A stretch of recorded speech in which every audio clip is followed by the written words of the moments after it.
The summer solstice. I am feeling pretty excited about it. I don't know if you can feel the vibes, but literally there are real vibes at play. Um, so, the solstice, the summer solstice, if you're in the northern hemisphere, is when the Earth's axis is tilted towards the sun, which is technically 23.5 degrees towards the sun. This is the closest we will get to the sun all year. And it is a seminal day. It has been celebrated for thousands of years across multiple traditions as a power day, a portal day, a day to celebrate light, effulgence, becoming. There's also a lot of electromagnetic energy to work with.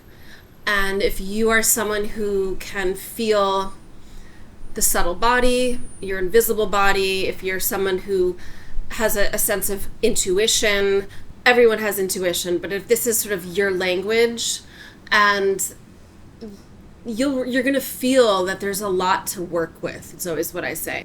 So if you're somebody who has a sensitivity or desire to sensitize to these subtler forces at play, the electromagnetic fields of this literally cosmos that we're in. Today's an amazing day to have a physical practice, a meditative practice, to really to plant a seed, to put something in motion, because there's a lot of energy that will amplify what it is that you're putting in motion.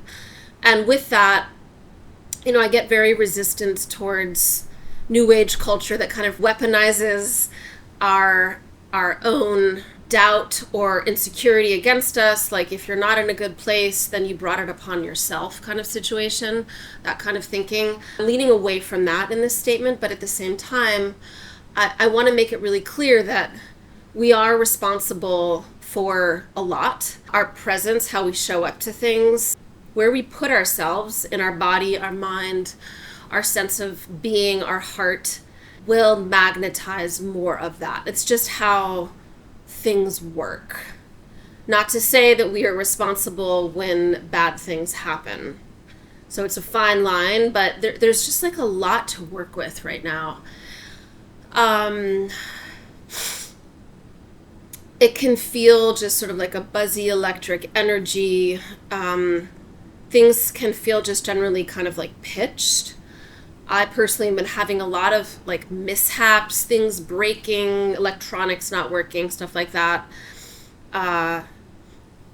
It's just like there's a lot going on right now. And I want to prompt you to pay attention to where you're at, what you're feeling, and ask yourself what you want to feel more of. What do you want to have a greater experience of? Because there are literally force fields around us to help.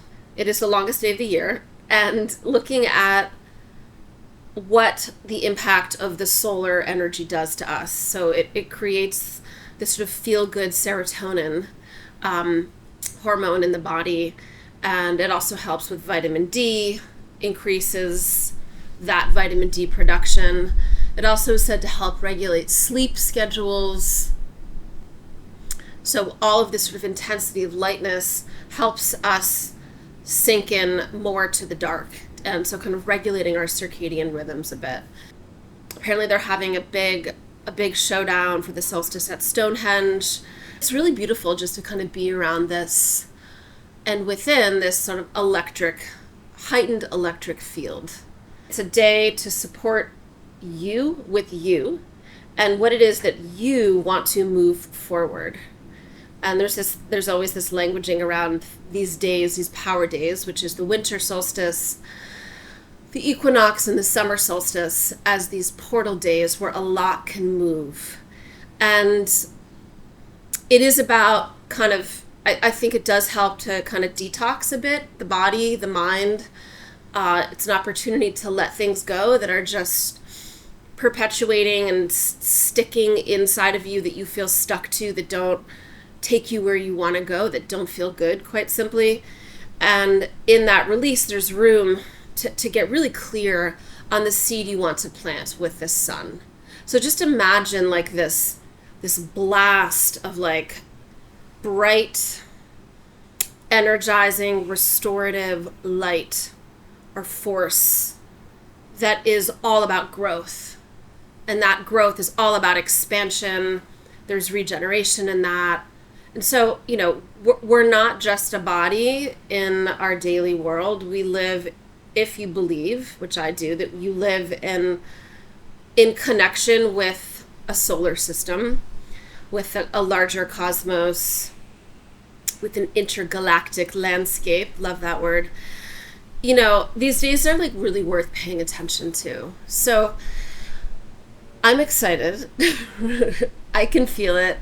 I'm sometimes so excited these days, just excitable rather, that I feel like I'm dropping things or tripping over things. And so I personally am looking forward to slowing down the next few days and just getting a bit more intentional with where I put my energy, taking deeper breath, creating space with the breath, and generally just taking stock and like picking the things that are important to you to move forward. So it's a great time to write and reflect and kind of reconsider meaning and priorities for you. And also in this, I think something to really consider is, who are you, what is your environment? Who are you choosing to, when you have choice, to be with and to encounter? And how does that environment also support you? A great time to generally do a life scan. And it can also just be a day of play, of like release, of relax, of like listening to flow. It's great to have kind of activation points. I'm a real doer. Like, I love to make shit happen. And it's nice and important and essential, really, to also listen to what is happening. So like, where is there flow afoot? Where's the momentum that maybe you're not seeing, or that you are and you want to lean into a little bit more? But like solstice, like, absorb the energy, take stock, be discerning with what matters to you, and maybe even think about certain steps to take towards manifesting what matters, to manifesting more meaning. So I hope you have a great solstice, and I see you soon. See you on the other side. Take any of this information that feels good to you and make it yours. Ciao.